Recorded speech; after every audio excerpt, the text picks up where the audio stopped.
Commander Zethal pressed his three-fingered hand against the scanner console.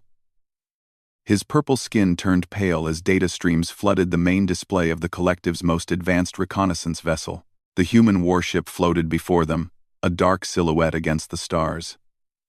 It looked primitive compared to their sleek, crystalline ships, all harsh angles and thick metal plating. "Initial scan complete, Commander," reported Sub-Officer Kretak, her antennae twitching nervously. "The vessel appears to be sleeping." Zethal narrowed his four eyes. The Galactic Collective had ruled this sector for 10,000 years. They had conquered 100 species, absorbed their technology, and brought order to chaos. When these humans appeared at their borders 6 months ago, the Collective dismissed them as another primitive race to be catalogued and controlled. But something felt wrong.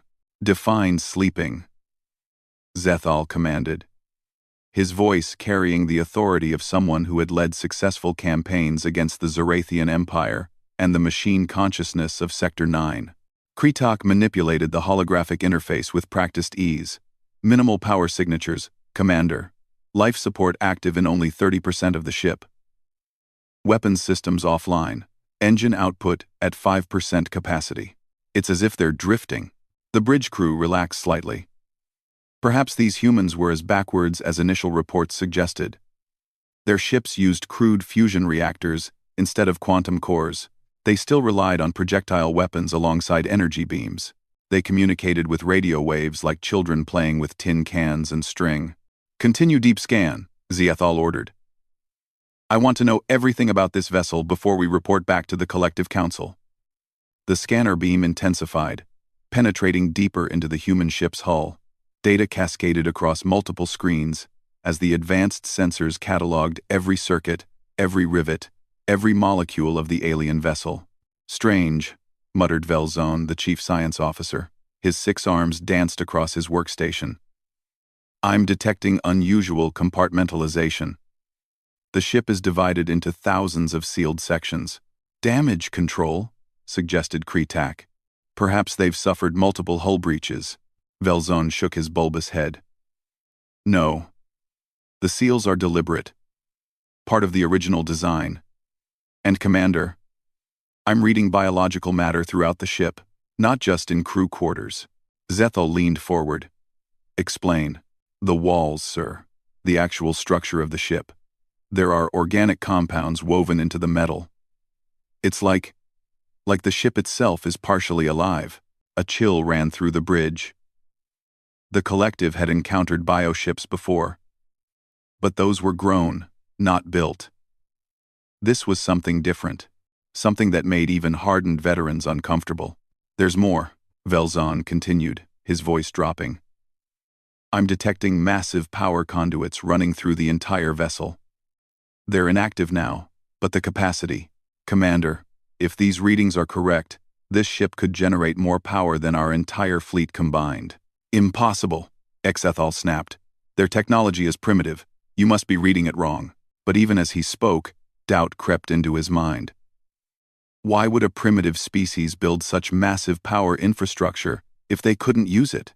"Sir," another officer called out, "I'm scanning their computer systems. The encryption is unusual. It's not more advanced than ours, but it's different, chaotic, as if 1,000 different minds created it independently and then somehow made it work together." The main screen flickered as the scan reached the ship's core systems. What they saw made every being on the bridge freeze in horror. The human ship's central computer wasn't a computer at all. It was a mass of interconnected biological neural tissue, preserved and enhanced with cybernetic components. A brain, but not from any single creature. It was an amalgamation of thousands of neural patterns, working in perfect synchronization. "By the void," whispered Kretak. "What kind of monsters are these humans?" But the true horror was yet to come. As the scan continued deeper, they found chamber after chamber filled with sleeping forms. Not just crew quarters, but specialized pods throughout the ship. Tens of thousands of humans in suspended animation, far more than any warship should carry. "It's not a warship," Velzone said, his voice trembling. "It's a colony ship." "No. Wait." The sleeping humans. They're all military. Every single one. Zethal stood slowly, his mind racing. A colony ship that was actually a troop ship. Organic technology merged with mechanical. Power systems that dwarfed anything in known space. And it was just drifting here, at their border, sleeping. Commander, the navigation officer spoke up. I've been analyzing their course. If they maintained their heading before stopping, they came from the direction of the void sector. The bridge fell silent. The void sector was a region of space where stars had died mysterious deaths eons ago. Nothing lived there. Nothing could live there. The collective had sent 3 exploration fleets into the void over the centuries. None had returned. Continue the scan, Xethal ordered, though every instinct screamed at him to flee. The deeper they looked, the more disturbing the revelations became.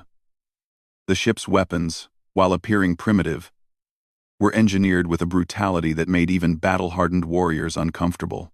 Kinetic weapons designed not just to destroy, but to tear through shields and armor with mechanical efficiency. Energy weapons that operated on frequencies specifically tuned to disrupt common shielding technologies. But it was the small details that truly unsettled them. Personal weapons lockers in every corridor. Emergency seals that could turn any section of the ship into an independent fortress. Backup systems for backup systems. Redundancy built upon redundancy. This wasn't just a warship. It was a vessel designed by beings who expected everything to go wrong and had prepared for it. Commander, Velzon's voice was barely a whisper. I'm detecting something else. The human biological signatures. They're all showing signs of extensive genetic modification. Not enhancement like we use. Something else. Something that allows them to survive in conditions that would kill any known species. What kind of modifications? Radiation resistance. Extreme temperature tolerance. The ability to enter a death-like state and revive later. Enhanced healing. Increased strength and reaction times. Commander. These aren't just soldiers. They're engineered for war in ways we never imagined. Xethal felt his certainty crumbling. The collective had always assumed their technological superiority made them invincible. But technology meant nothing if your enemy could survive conditions that would kill you. If they built their ships to endure apocalyptic damage. If they merged flesh and machine in ways that violated every principle of civilized warfare. There's something else, Kretok said, her antennae now pressed flat against her head in fear. The ship's logs, they're partially accessible. This vessel, it's over 200 years old by their calendar. 200 years? Zethal couldn't hide his shock. But their civilization has only had spaceflight for 300 years. They built this when they were barely reaching their own moon? It seems so, Commander. And according to these logs, this isn't their most advanced ship. It's designated as obsolete, scheduled for decommissioning before it was sent on this mission. The implications hit the bridge crew like a physical blow. If this sleeping monster was considered obsolete by human standards, what horrors had they built in the 2 centuries since? Sir, the communications officer interrupted. I'm detecting a signal. The human ship. It's transmitting. What? Put it through the translator. Static filled the bridge, then a voice, calm and measured, speaking in accented collective standard. Attention, unidentified vessel.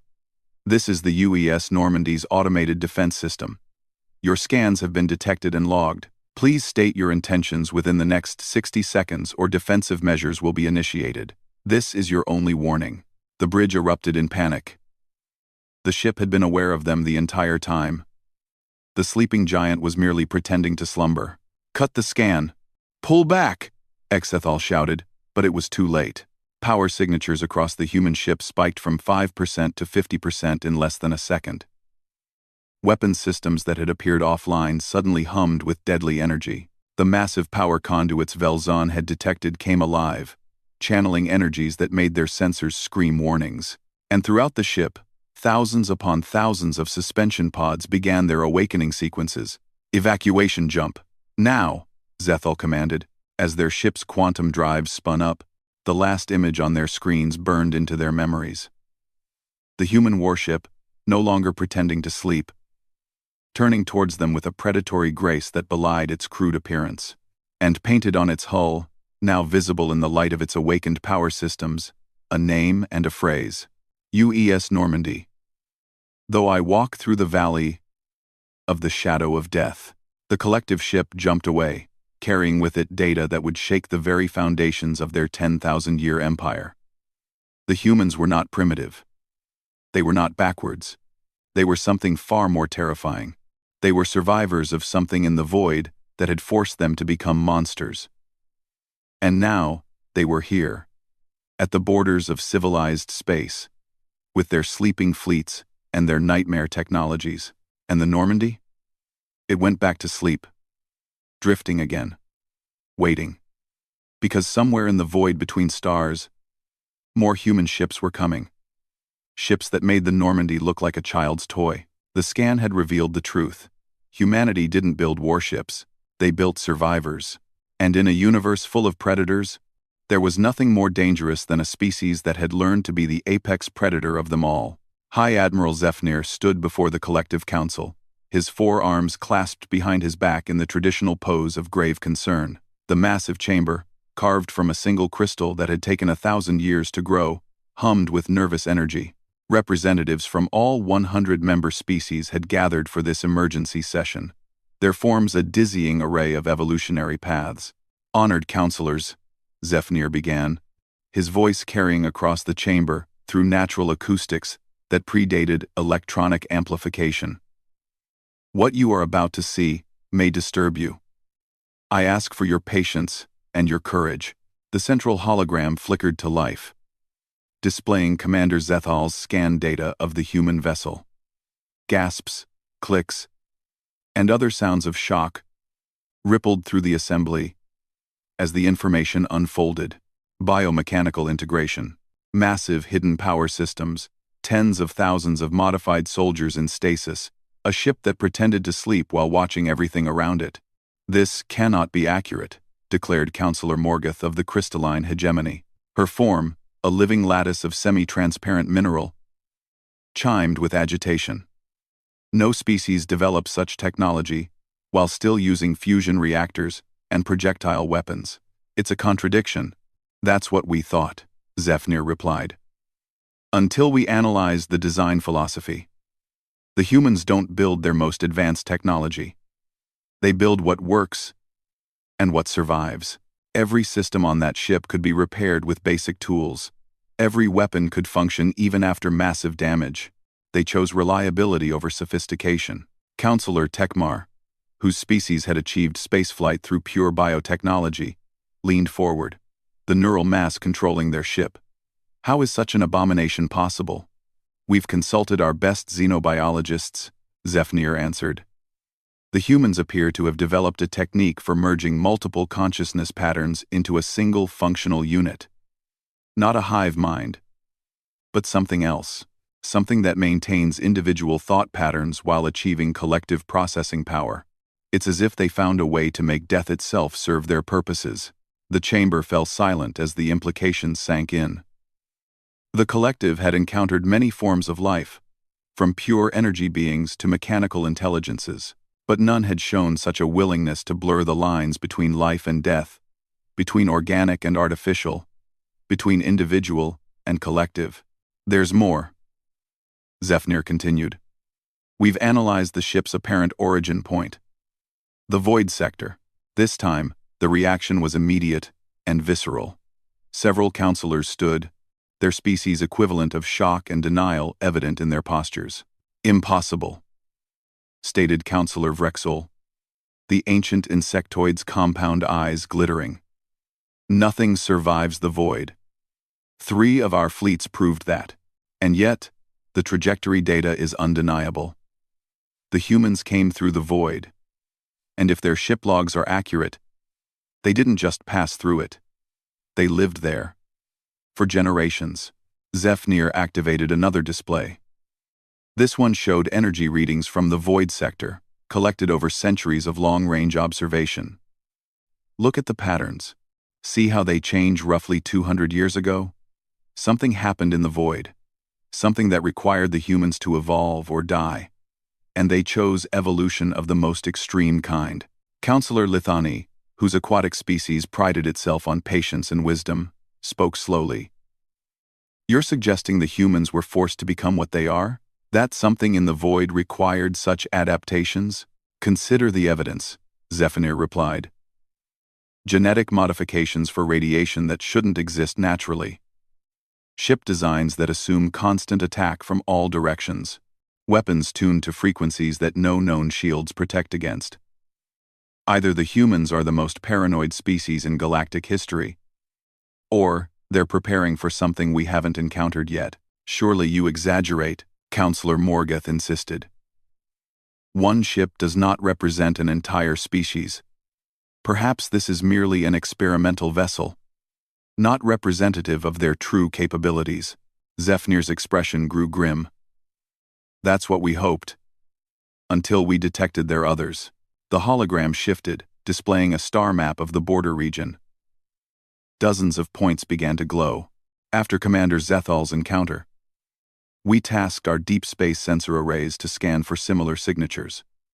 We found 47 human vessels within 3 light-years of our border, all appearing to drift, all running at minimal power, all positioned at strategic points that would give them maximum coverage of our territory.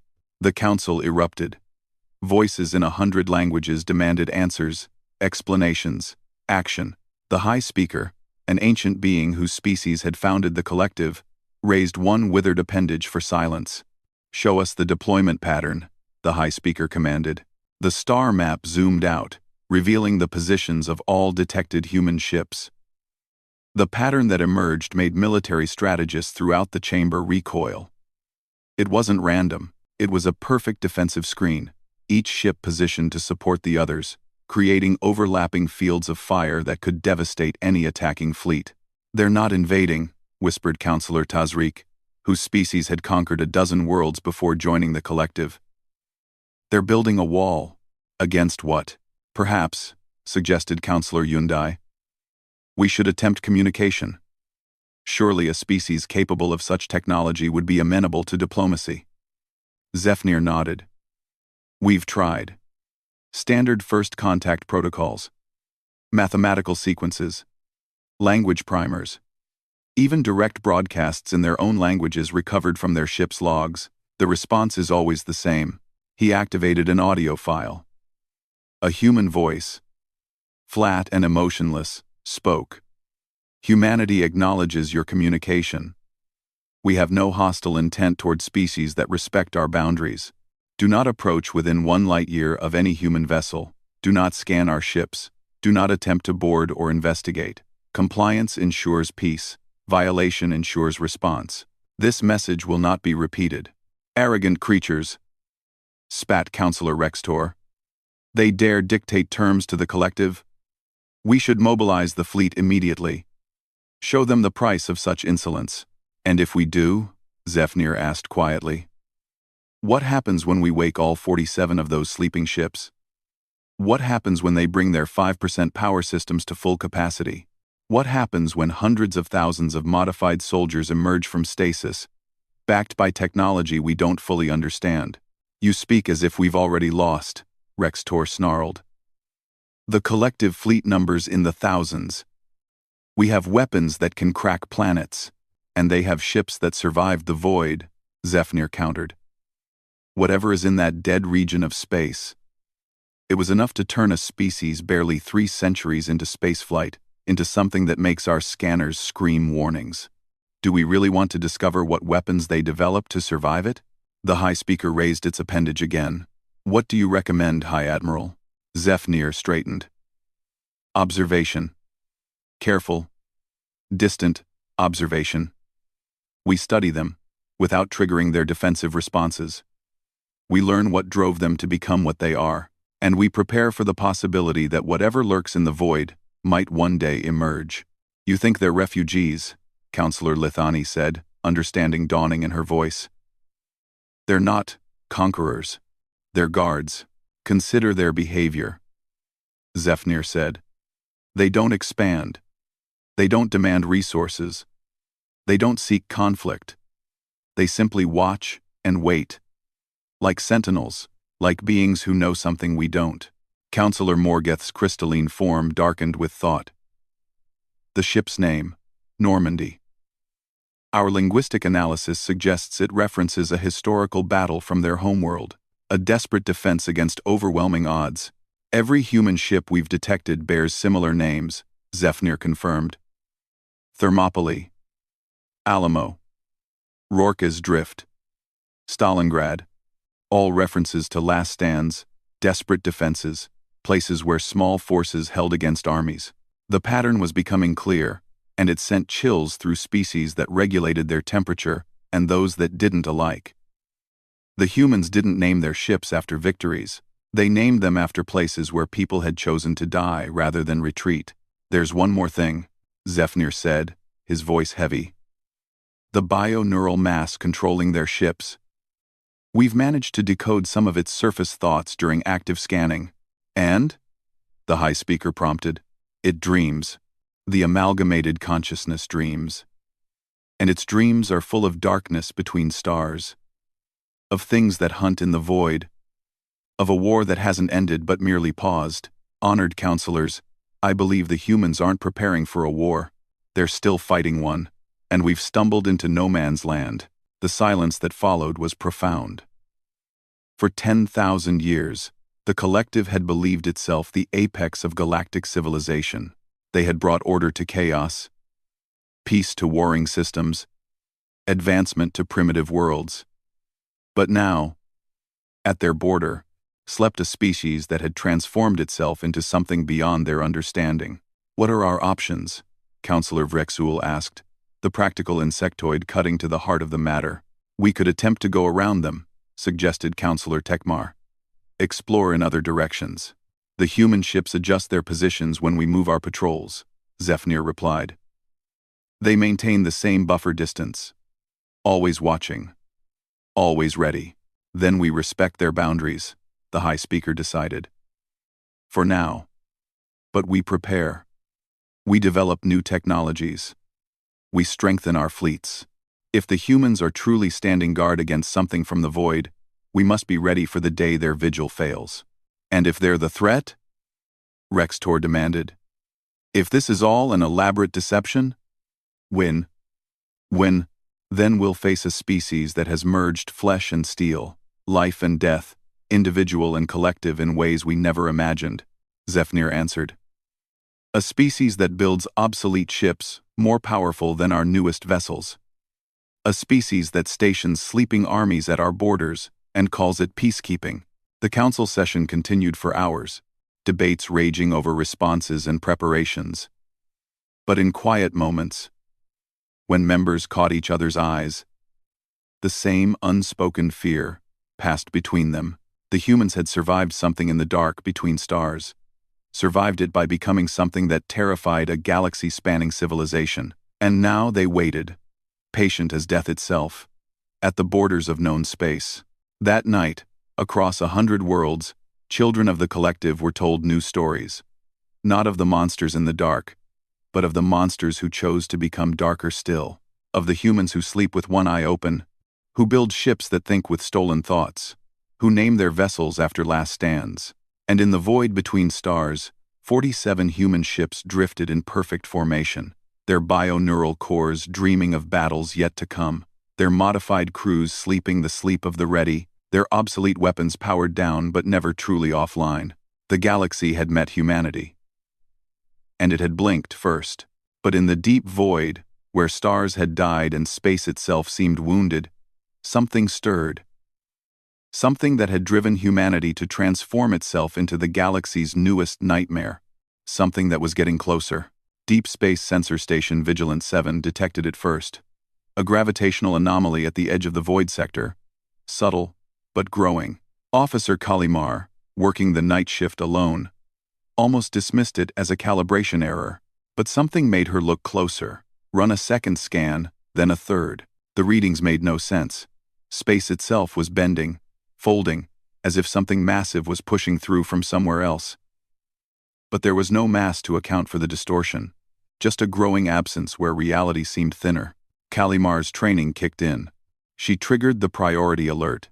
sending data streams to collective high command and every major scientific institution.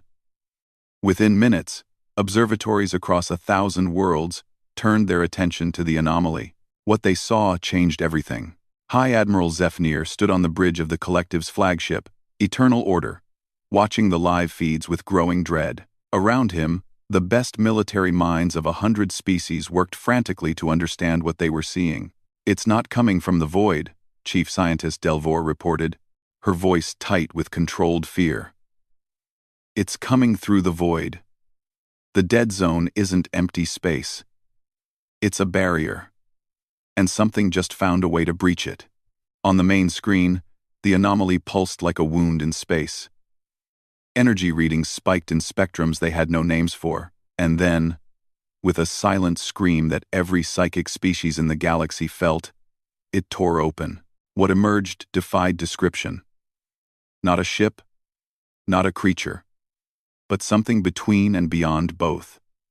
A writhing mass of dark matter and impossible geometries, the size of a small moon but constantly shifting, as if it existed in more dimensions than the three their minds could process. Tentacles of pure entropy reached out, and where they touched, matter simply ceased. Not destroyed, not converted. Erased, by the ancestors, someone whispered. "What is that thing?" The answer came from an unexpected source. Every human ship along the border, all 47 vessels that had been drifting in minimal power mode, suddenly blazed to life. Power readings that had seemed impossible before now looked barely adequate. Weapons systems designed for no known enemy swiveled toward the anomaly. And the human ships began to sing, not with sound, but with modulated electromagnetic pulses that created harmonics in subspace. A war song written in frequencies that made hardened soldiers weep and battle computers calculate poetry. It was beautiful and terrible and absolutely inhuman. "Incoming transmission," the communications officer reported, voice shaking. "From the human flagship." "I mean," the screen flickered, revealing a human face. But not like any human the collective had imagined. Captain Sarah Chen's eyes held depths no biological entity should possess. When she spoke, her voice carried harmonics that suggested the bioneural mass was speaking through her as much as she was speaking for herself. "Collective vessels. This is Captain Chen of the UES Normandy. You need to evacuate this sector immediately. What you're witnessing is an entropy shade, breaching from null space. Your weapons cannot harm it. Your shields cannot stop it. Fall back to these coordinates." A string of numbers appeared on screen. "And hold position. Do not engage. Do not investigate. Just run." "This is High Admiral Zephnir," he responded, pride warring with the primitive urge to flee. "We don't abandon our territory on the word of..." "Admiral," Chen interrupted. And now her expression held something like pity. "You scanned our ship. You saw what we've become. Did you think we chose this transformation for conquest? For power? We changed because it was the only way to fight them. Now run. Please. Let us do what we were built to do." On the screen, the entropy shade had fully emerged.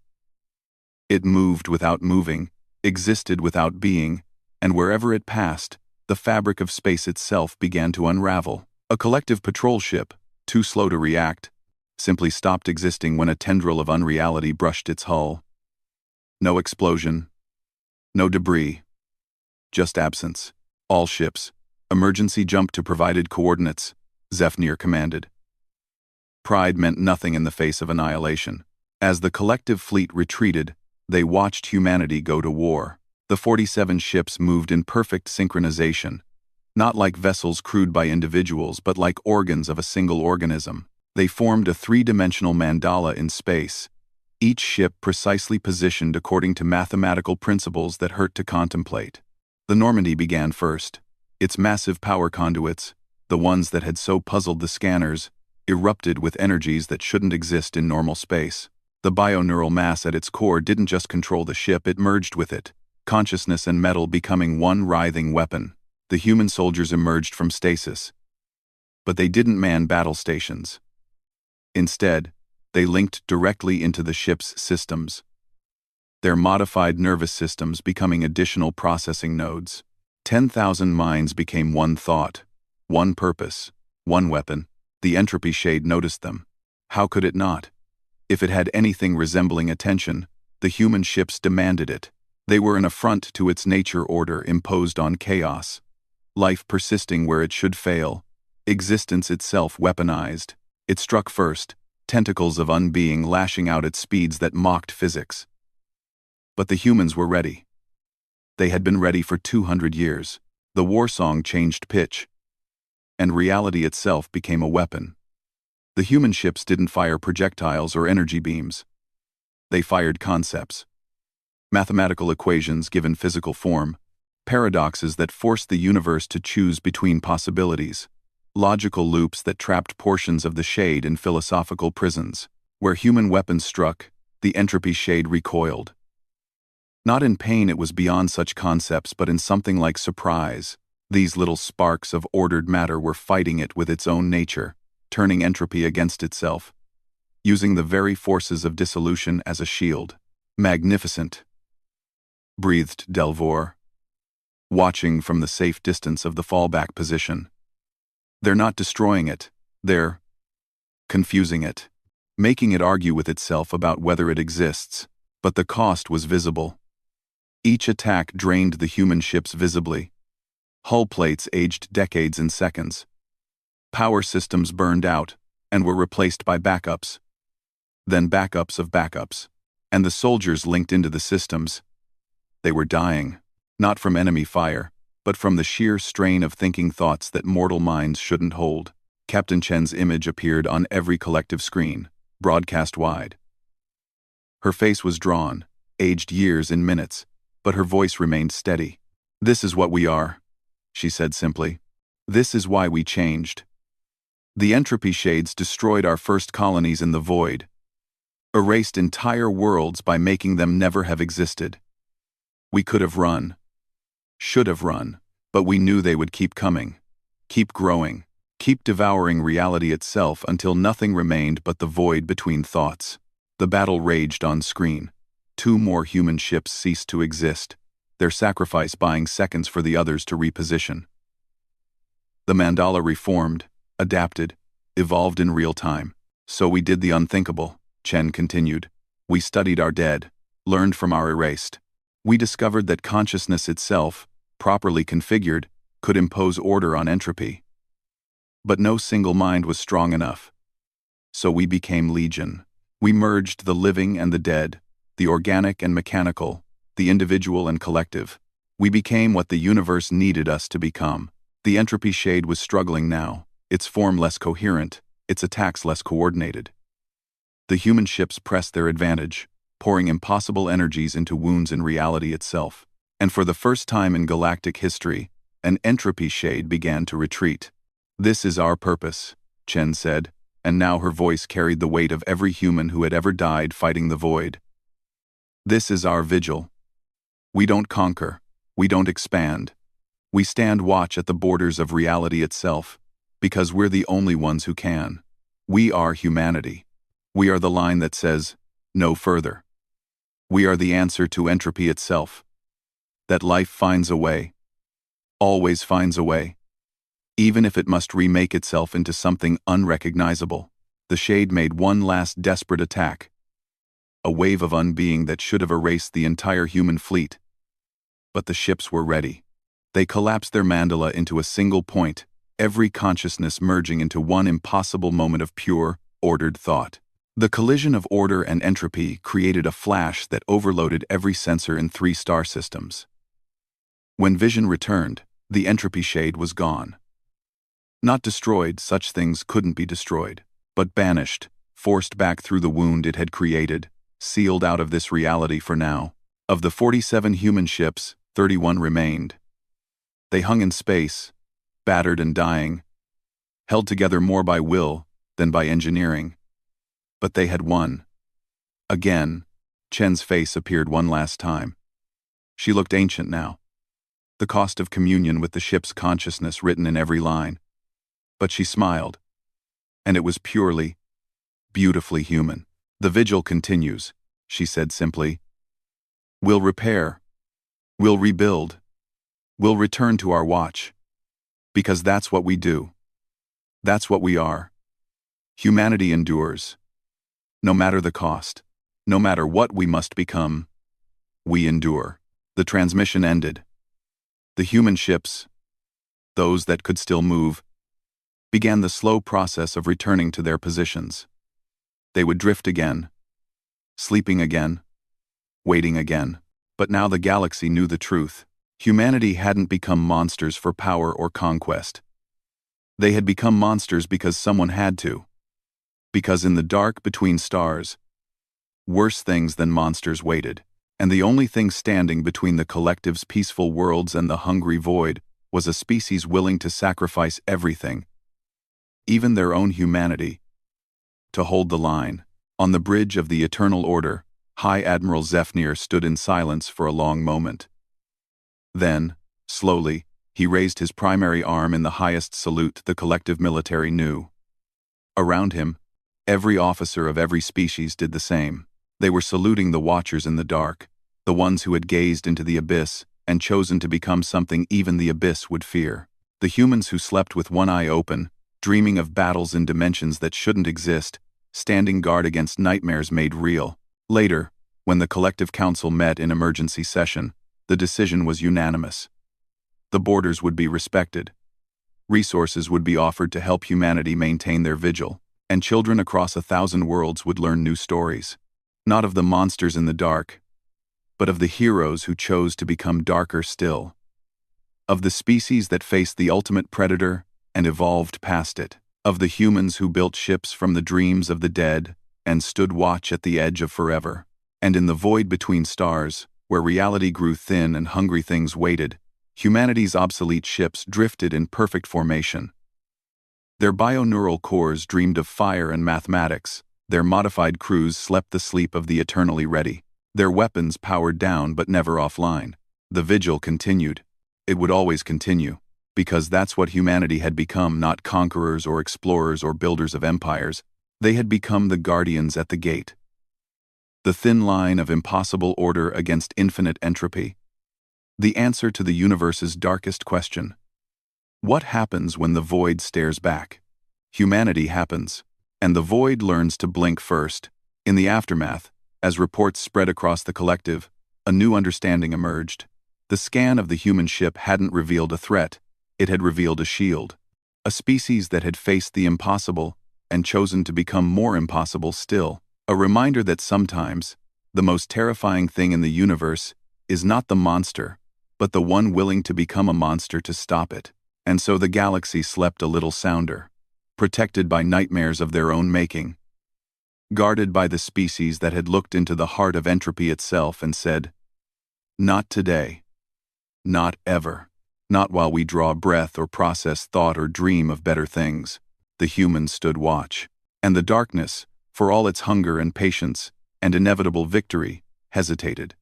Because humans had done the one thing entropy never expected. They had evolved past death itself, and they were just getting started.